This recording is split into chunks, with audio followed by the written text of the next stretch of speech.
Hi, I'm Adam Summer. You're listening to the Yerushalmi Talk podcast with the support of the Yeshivat Devar Yerushalayim in Har Nof, Jerusalem. This is Berechot. This is chapter 8, Halacha 3. This is a really beautiful Mishnah, a really beautiful Gemara, because you can see a lot of the concerns that's going on here with Beit Hillel and Beit Shammai. Let me give you a quick story about what's going to be coming up here. You know that when you wash your hands, and this is getting into what happens after you wash your hands, that there's always a concern that there's going to be some moisture on your hands, and then you're going to touch something and you're going to make it tamei. And the other worry that you have is that you didn't dry your hands enough, and that you did touch something tamei, and then you recontaminate. So there's two things here. One is that you could wash your hands, and in this case, it's going to be wiping your hands with a towel or a cloth to dry your hands. Well, now the cloth is wet. Now it has moisture on it. So in the case of it being moist, now this can become a problem.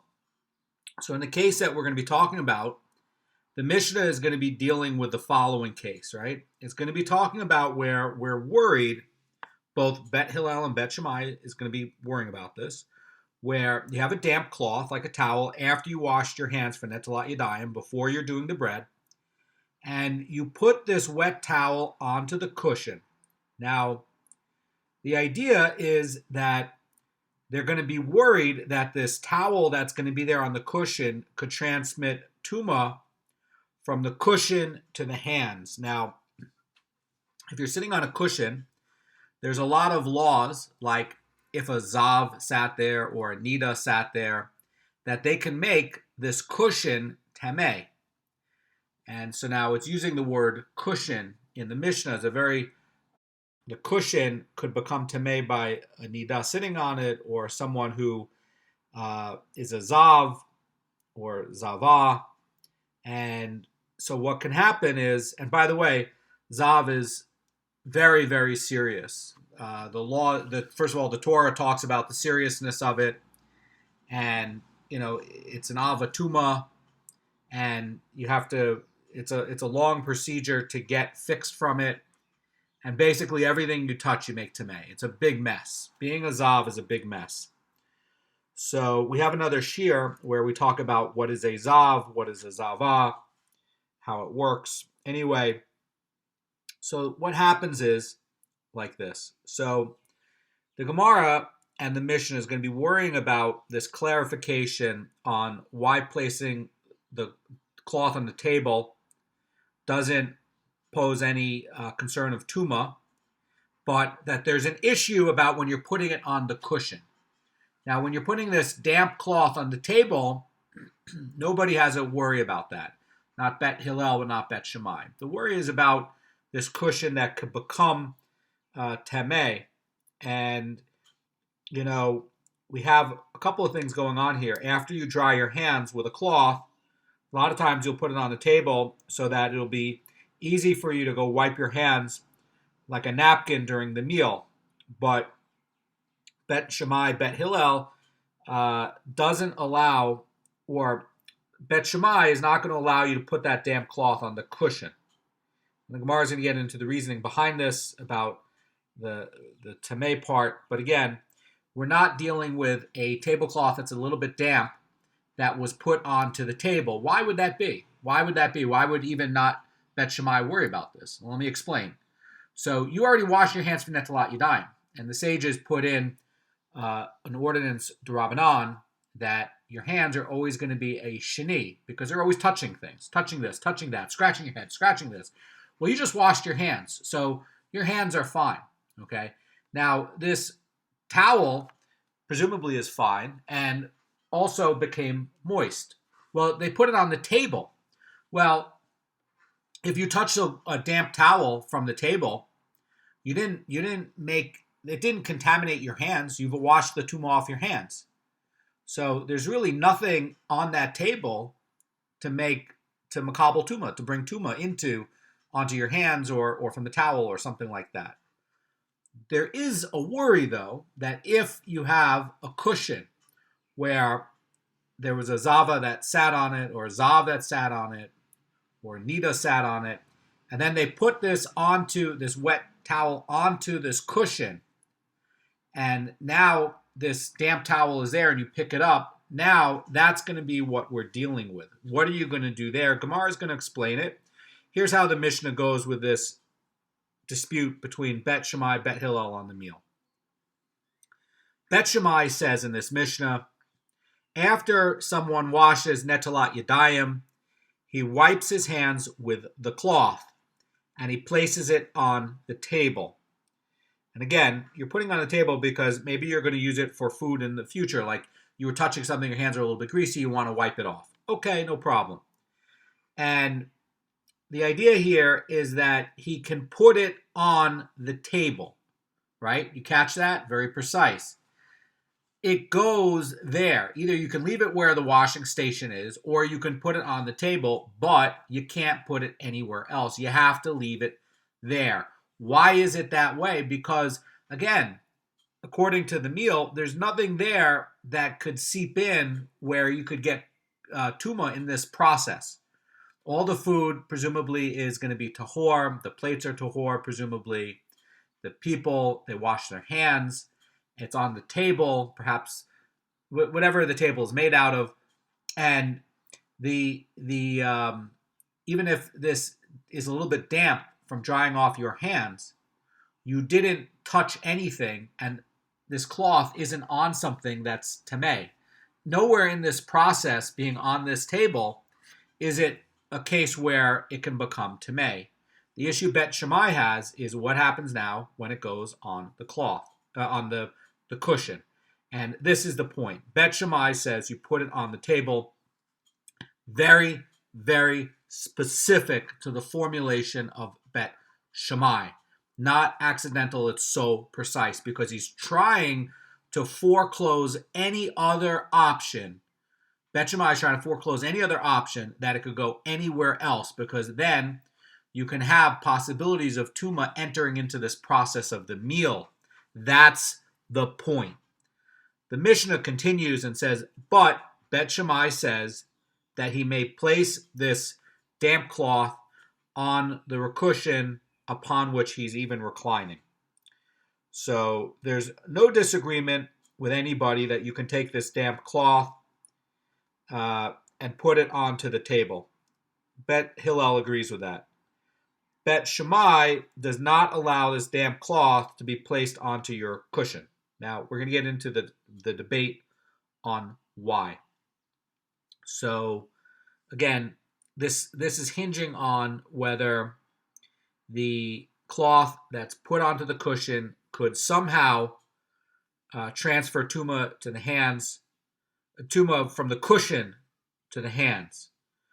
And the Gemara now is going to talk about why placing this cloth on the table is not a worry for anybody, even Bet Shammai. In fact, Bet Shammai says put it on the table because, again, in the logic, it's trying to foreclose any possibility that tumah in part of this meal seeps into this process. It does not want something where food can accidentally become tameh or people can become tameh.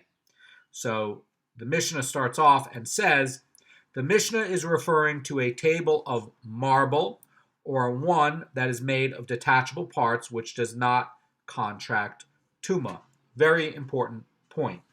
So there are two ideas implicit with putting this damp cloth onto the table.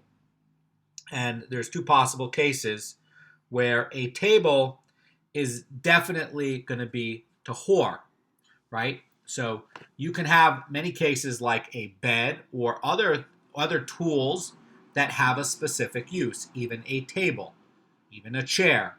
And when it is a finished product, it can get tumah on a lot of these things. You can find out about this in kalim, but you can have ovens that can become tameh, and you can have beds that can become tameh. and you can have vessels that can become tamei, even a table. But we know that if you have something that's made up of detachable parts, that it's not going to contract Tumah. That's going to be one of the ideas. There's two categories here. Okay, the first one is that if it's made up of any kind of stone, it happens just to be saying marble because marble was pretty common here in Eretz Yisrael. There's a lot of Jerusalem stone and marble, and basically any kind of stone does not makabel Tumah. Stone, by the way, is incapable of contracting Tumah. That comes up a lot of times in the Shas. You can get more about this in the Mishnah and Kalim. And we're talking about even a table that, even if you have a table made out of something else, and even if they take a coating of marble with little tiles and make like a mosaic over it, even that is not going to get Tumah. Okay? This, by the way, has implications on the inner altar, which is the acacia wood covered with a coating of gold, and whether that could become tamei. There's a discussion about that in both shases. But basically speaking about a table, if it's even coated with a layer of marble over it, will not become tamei. Okay? And the utensil's capacity to become tamei is going to be based on what the covering is. Okay, that's a basic rule whenever you're learning about coverings. So let's say you have any kind of object and there's a coating over it that cannot become tamei, then this object does not become tamei. Okay, so if you take a table, it's made of any other thing that can become tamei, and all of it gets, where they're putting on a marble layer over it, okay, it does not contract Tumah. That's a basic rule. Now, another basic rule is that if you have something with separate parts, we know that the famous oven, the clay oven, the snake oven with Rabbi Eliezer, that is made up of many parts, and then they reassemble it and seal it up with clay to finish it and seal it, but then they can take it apart and it's many parts. That if you have something like a table that is made up of lots of parts, lots of pieces, then it will not contract Tumah, even if it's made out of a material that can normally be susceptible to Tumah. Now, wood can be susceptible to Tumah depending on how it's done, laid out, and structured. The laws on wood are a little bit complicated. If this wood table is made up of separate pieces, also metal, by the way, metal is susceptible to Tumah. That's, we know this about ovens, and we know this about keli. So let's say you have a table, but this table is made out of metal. Yeah, can it get Tumah? Yes. Now, what about if it's made out of many parts? Well, then, if it's made out of many parts, it's not going to get Tumah. Now, most of the tables in the world, basically what this Gemara is going to be saying, says the Haredim, is that most tables fall into one of the two categories that the Mishnah is referring to. Either it's going to be something where it's going to be coated out of stone, or it's going to be made out of detachable parts. Okay? And that's going to be the note by the Haredim about this. And basically what the Haredim says is that the Mishnah is stating simply that one may place a damp cloth on the table without concern for Tumah. And technically, the Mishnah could also be explained as referring to a table that is known to be tahor. Okay? So we're trying to use a table that is known to be tahor.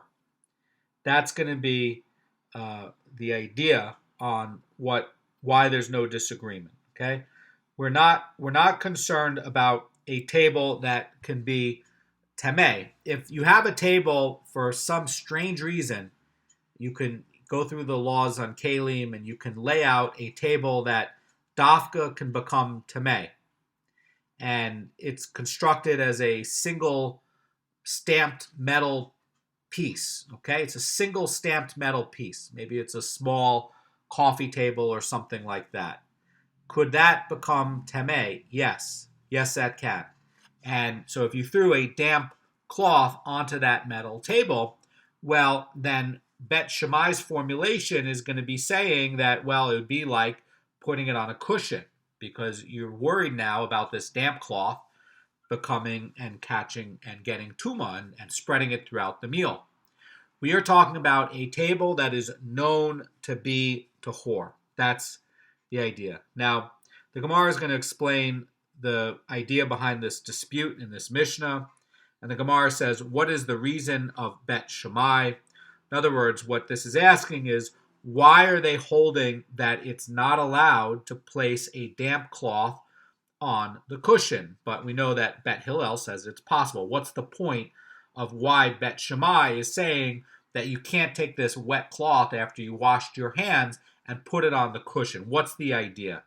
And the Gemara continues and says, so that the liquid on the cloth should not contract tumah from the cushion, and then in turn transmit tumah to his hands during the meal. So the Haredim in the commentary here says this. It says, Bet Shammai is concerned that if the cloth is placed on the cushion while it is still damp from washing your hands, the moisture of the cloth is liable to contract tumah from the cushion and then attain the status of a rishon. Again, we're talking about a cushion that a nida could have sat on or a zav could have sat on, and then if it's wet, then this cloth becomes a rishon. If a zav sits on it, okay, the zav is an av hatuma. It's a father of tumah. So the idea, says the Haredim, is that when a person wipes his hands in the cloth during the meal, this moisture will convey tumah to the hands and nullify the previous netalat yadayim. That's the point. The Rosh Cirilio says like this. He says, the basis for this concern by Bet Shammai is the very likely possibility that the cushion is tameh as either a rishon or a sheni. And now the use of such a cushion is completely permissible because people and utensils cannot become tameh from anything less than an av hatuma. But hands do contract tumah from a rishon. By the way, the Rosh Cirilio points out that we know that in Yadayim 3:1. So the Rosh Cirilio says that one will be careful to avoid touching the cushion with his hands in the event that it is a rishon. And the problem is that when liquid is introduced on a cloth, it can serve as a medium to transfer the tumah from the cushion to the person's hands. This is the worry of Bet Shammai. The Gemara says, and what is the reasoning of Bet Hillel for allowing someone to place the damp cloth on the cushion? I mean, you think about it, the explanation by Bet Shammai seems very logical, very reasonable, and in fact it is. So let's find out why Bet Hillel is not convinced. The Brisa explains, because an uncertainty concerning tumah with beverages with regards to contaminating someone's hands is always deemed to be tahor. So the Haredim says about this, says that when someone dries his hands with a cloth, it is usually unknown whether the cloth is wet enough to be capable to contract and transmit tumah. In other words, they're arguing, says Bet Hillel, says the Haredim, that we should not be concerned about the cloth possibly transferring Tumah from one's cushion to the hands, because there's a rule that, by the way, you can see in the Mishnah in Yadayim 2:4, that any doubt regarding a rabbinic Tumah imposed on hands is judged to be tahor. Now, the Rabbi Kanievsky in his Beur shiurim says this. He says, in truth, this leniency is applicable regardless of the source of doubtful Tumah of the hands. And the Gemara here is speaking about an uncertainty regarding the Tumah of beverages only because that happens to be the case under discussion. Now, the idea here is that we know that the law of washing the hands at this time, today, is D'Rabbanan. Okay? It was instituted by the rabbis to make sure that when they rebuild the temple, that we'll have the custom of, washing the hands, and also when, to create a fence for the Kohanim, that they shouldn't accidentally stumble and, not wash their hands and touch food like regular Jews who are touching food without washing their hands. So we have a D'Rabbanan thing that we wash our hands. And what Beit Hillel is pointing out is that because this part here on the washing on the hands is going to be a D'Rabbanan thing, and then you have a suffix on this cushion, and a suffix, by the way, on the amount of moisture needed to make it makabel tumah anyway, that you have a leniency on a issue of that's D'Rabbanan, and so that's going to be the issue according to Beit Hillel. In other words, in a basic rule, okay, if you have a D'Rabbanan thing, and there's a suffix on that D'Rabbanan thing, we rule lenient. And if we have a D'Oraita thing, and we have a suffix on it, we rule strictly on it. We don't take any chances on it. We rule strictly. That's the way Das Torah works. So effectively, they're arguing that this is going to be a D'Rabbanan thing.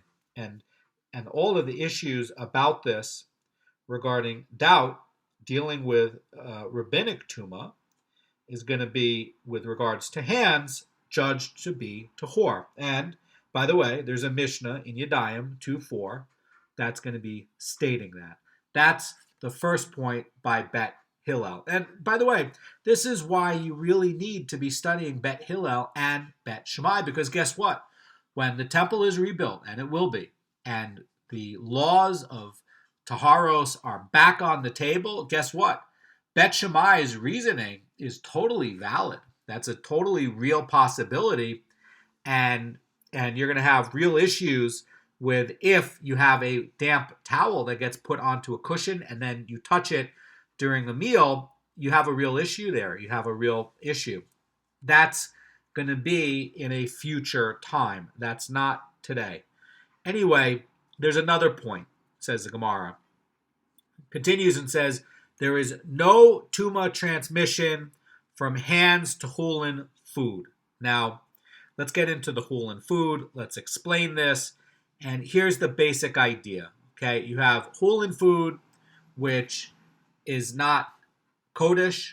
Okay, it's been separated from all of the tithes, but it's not kodesh. And then you have truma or holy food, like you're going to be eating in the temple when it's rebuilt. And that food can get higher levels of tumah. But you might have a meal where all of the food is chulin, there's no kohanim there's no truma on the table.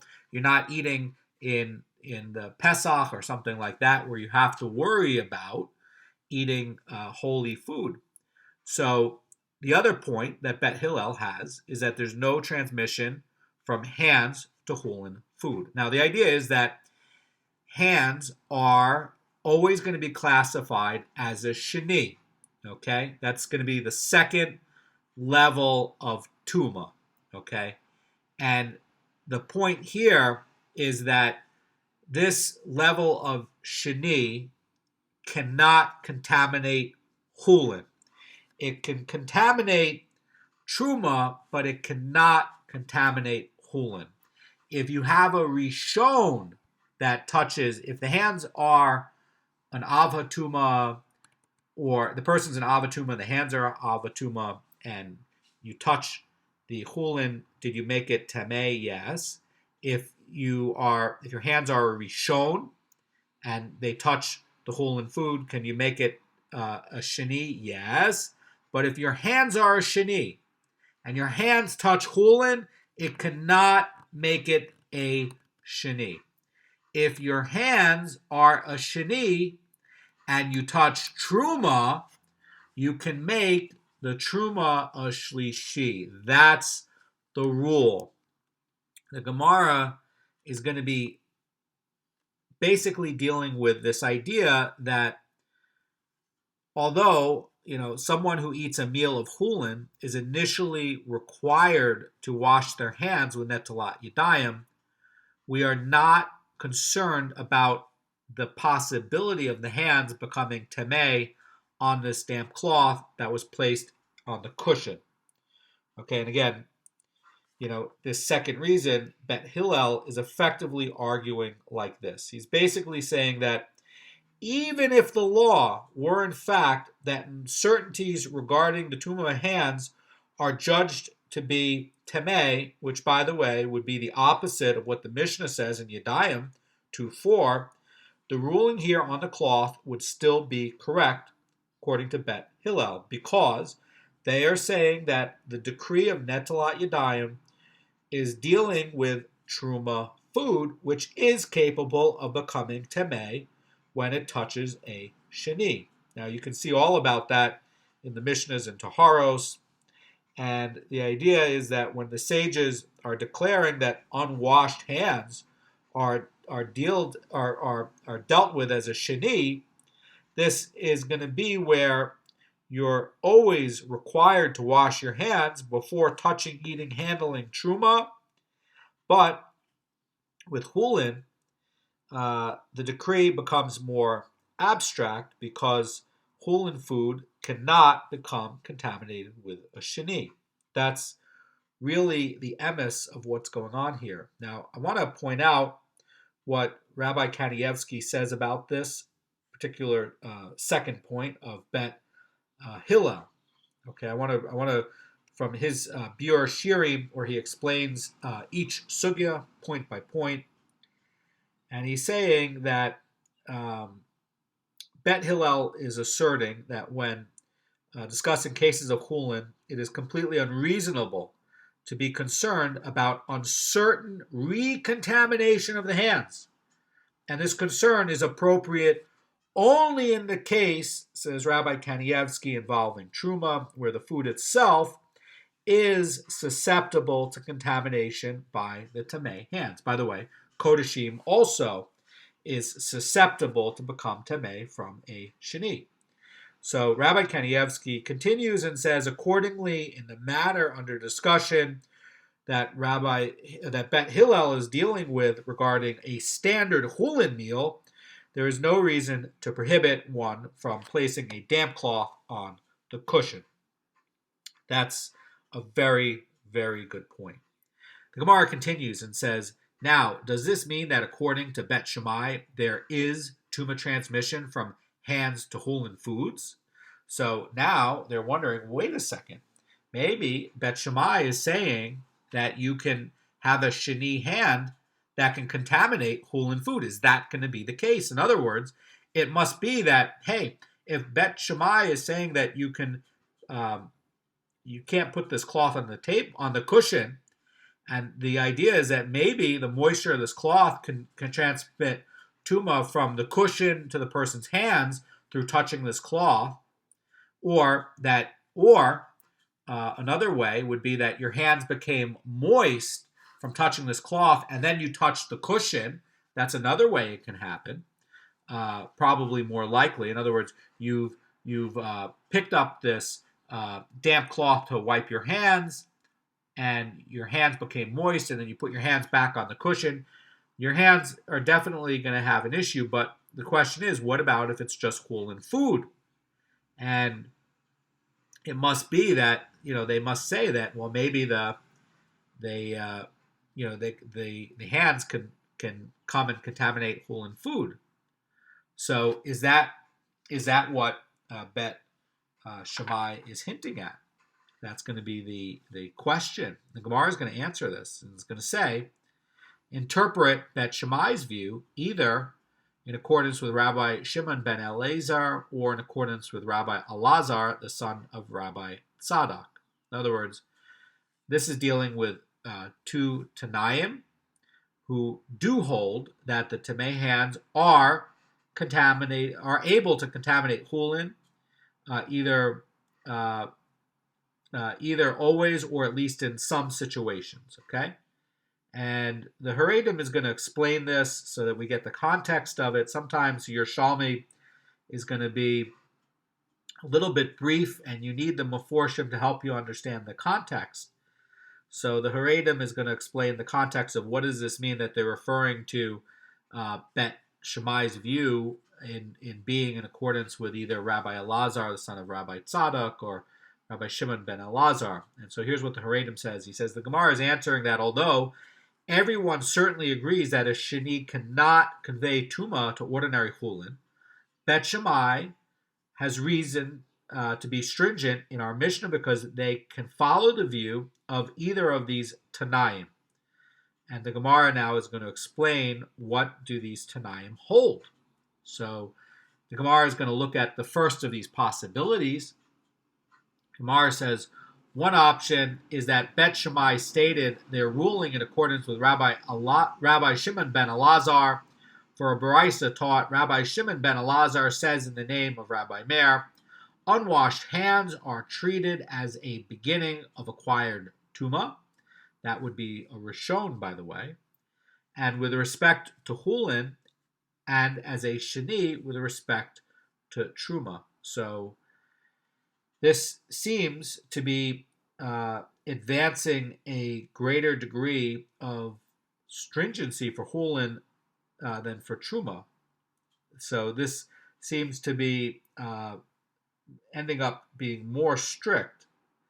So I want to explain this from the Haredim. Rabbi Shimon ben Elazar is holding that the sage's initial decree of Tumah upon unwashed hands was directed in equal measure toward Chulin and Truma, not just, in other words, this idea of active hands that are always touching everything, that is not just dealing with Truma, it's also dealing with Chulin, okay? And the interpretation by this Tana is that the sages were decreeing that unwashed hands can contaminate all foods at the lowest possible level of Tumah.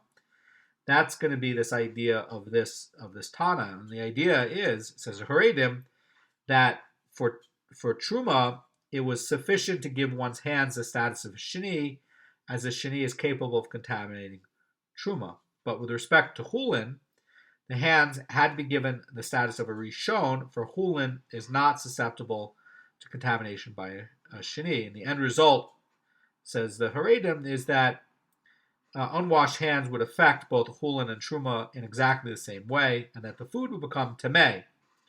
The idea is that in the case of a Truma, it would be a Shlishi, and they would get the third degree of Tumah. In the case of Chulin, it would become a Sheni, but its Truma cannot be transmitted further to other foods of the same class. So the idea here is that they're arguing that Rabbi Shimon ben Elazar is holding that that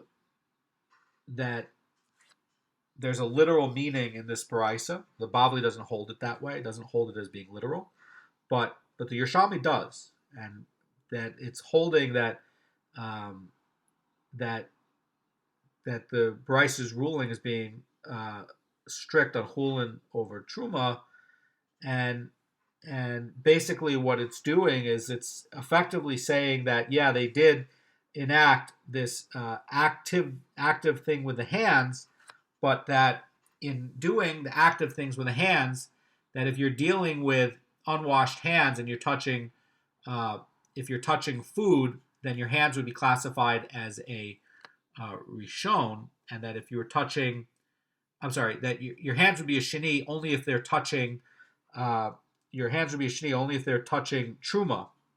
But if you're touching regular food, your hands would be a rishon and could make a chulin to be tameh. Now this is not what we hold. It's a very strict opinion, but nonetheless, it looks like Rabbi Shimon ben Elazar and Bet Shammai is of the same opinion of what's going on here in order to address the issue of what Bet Hillel is saying on why we don't have to worry about the damp cloth at this time.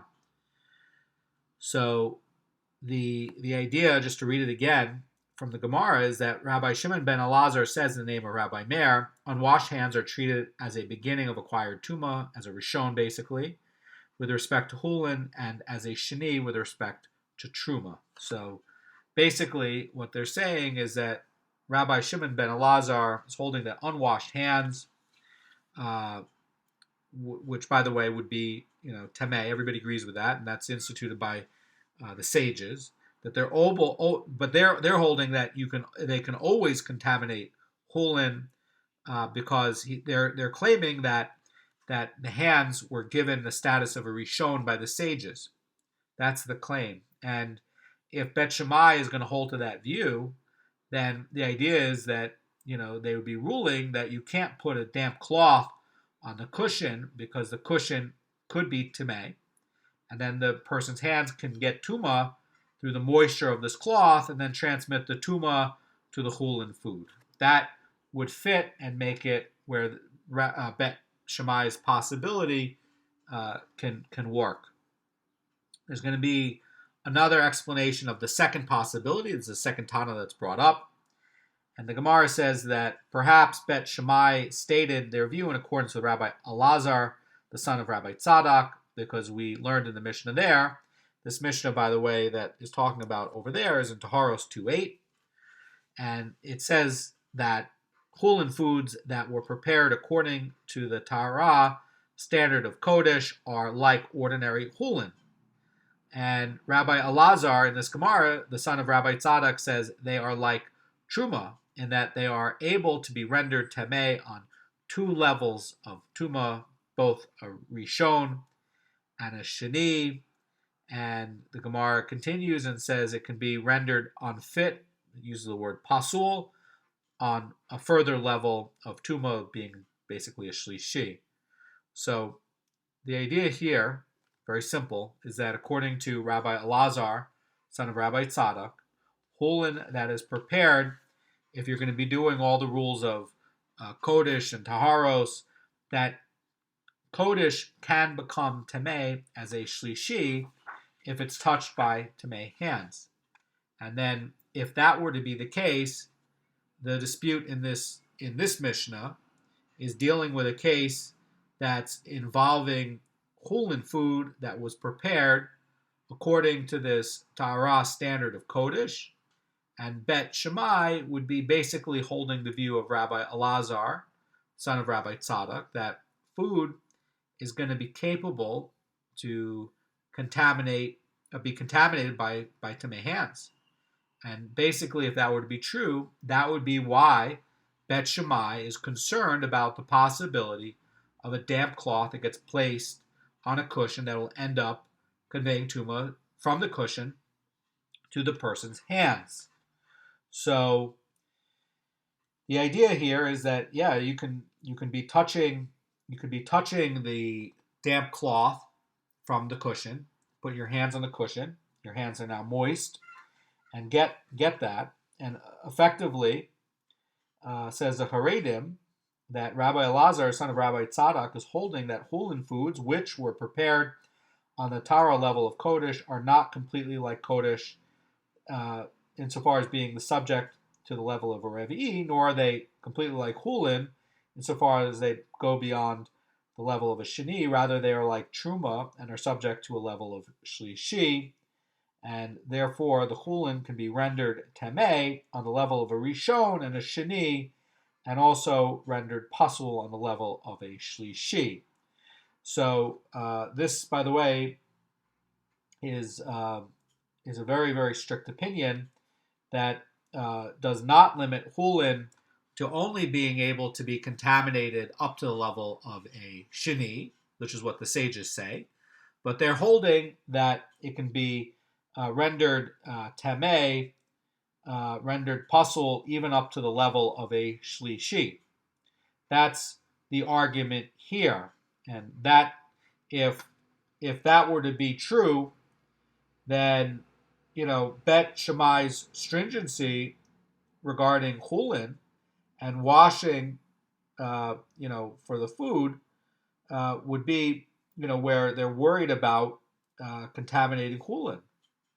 So, it could be that, Bet Shammai might agree that chulin cannot be contaminated by tamei hands, but perhaps what they're worried about or arguing is that, nonetheless, that they're stringent with regards to chulin, even in cases where there's only a suspicion of Tumah regarding a damp cloth on a cushion, because that is what the law would be for Truma itself. In other words, that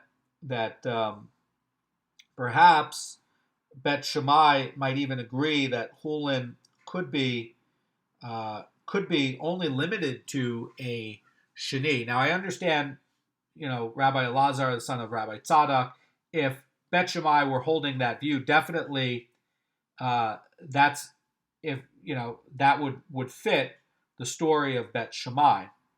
But it could also be that that you could have where Bet Shammai would agree that chulin cannot be contaminated by tamei hands up to a shlishi, just at a sheni, right?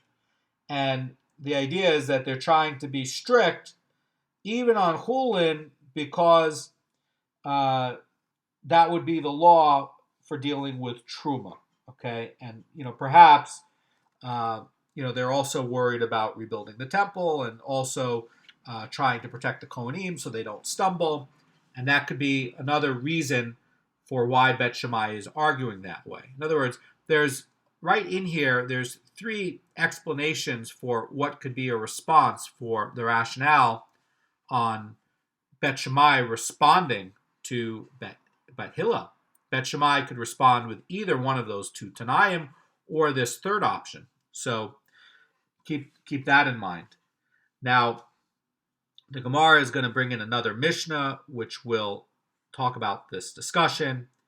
And the Gemara says that we learned in the Mishnah there, if one anointed himself with tahor oil while he himself was tahor, then became tamei and transmitting tumah to the oil, and then descended into a mikvah and immersed in order to purify himself from the tumah, Bet Shammai says, even if the oil was so plentiful that it was still dripping from his body after the immersion, it is now tahor. And basically, this idea about the dripping oil and soaking yourself in oil, anointing yourself in oil, is that Bet Shammai is holding that regardless of how much oil was put onto you, it is considered to be subordinate to the person's body, basically be like a hefsek, and therefore becomes tahor with the same immersion that renders the person himself tahor. Sorry, it would not be a hefsek according to Bet Shammai. It would just be subordinate. The idea is not that there's not a hefsek, a chazitza, that there's not a chatzitza between it. It's that it's subordinate, that the main part that's going in the mikvah is the body, and that the idea is that that if you did it so much with the oil that it's still dripping, that even if the person put on the tahor oil and he became tamei, that if he went into the mikvah, that the person himself, even though he's covered in the oil, would become tahor. That's the idea. The Haredim says Bet Shammai is holding that the oil has lost the status of a beverage since it is subordinate to the person's body and therefore becomes tahor when the person goes into the mikvah. That's the idea. What does Bet Hillel say? Gemara says Bet Hillel says even if the amount of oil on the person was only enough to anoint a small limb, so perhaps like even a toe or a little finger or the earlobe, it cannot be considered subordinate to him, and he therefore remains tamei despite going in the mikveh. So if you have a little bit of oil on the finger, right, Beit Hillel is saying it's a separation, it's a barrier. Then Beit Shammai is saying, no, I have so much oil, it's covering my whole body, it's so much it's even dripping, that it's not a barrier, it's subordinate. The main person going in the mikveh is the person, not the oil. Beit Hillel says no, which by the way is the halacha and the laws that we have today, that it's a barrier and it's not subordinate. So the Mishnah is going to talk about this case, and it's going to say that the Gemara is going to say about this Mishnah that if the oil was tamei from the start, when the person put it all over himself, Beit Shammai would say, says the Gemara, if the amount of oil was enough to anoint a small limb, the oil remains tamei despite the immersion. And Beit Hillel says even if the liquid on this oil on the body was just enough to moisten a hand that touches it, it remains tamei. So the Haredim says that Beit Hillel is ruling more stringently in this case than in the previous one for the same reason as Beit Shammai. And here they're holding that even if the amount of tamei oil on the person is so small that it's just enough to moisten the palm or moisten something, it is deemed independently significant and remains tamei. And if the person is less than even that amount of oil, it does become tahor through the person's immersion, says the Haredim to explain this. Now the Mishnah concludes with a slightly different version of Beit Hillel's ruling on this. By the way, we're dealing with, moisture, right? And we're dealing with things that can get onto you that could be tamei, because the napkin could be used for food. Perhaps the food was made with olive oil, and it's dips made with olive oil, and you wipe your hands, and the base of that is olive oil. Well, olive oil is one of the 7 liquids, and perhaps you got this oil onto your fingers, and now your fingers touch this cushion, and that's why we're worried about the oil. So the Mishnah has brings up another version, and the Gemara reads that Rabbi Yehuda says in the name of Beit Hillel, the oil remains tamei only if it is sufficient to moisten a hand that touches it and give that hand the ability to moisten something else. In other words, we're getting into the idea of degree. Part of Beit Hillel's first point was we're not sure about the degree that it becomes wet. How wet does it need to become to makabel Tumah?